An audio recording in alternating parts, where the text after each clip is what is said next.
Hi folks. Today I am going to show you why do we need the default text style widget. Think you have more than one text widget with the same text styles. So are you going to assign this same text style for all text widgets?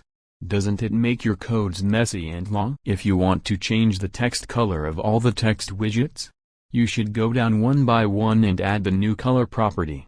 It can take a much longer time and may be difficult to update the code. Of course, you can extract the text style and assign them to all text widgets. But if you need to add the max lines property to all text widgets, now you should go down again one by one and update the code, since there is no max line property in the text style.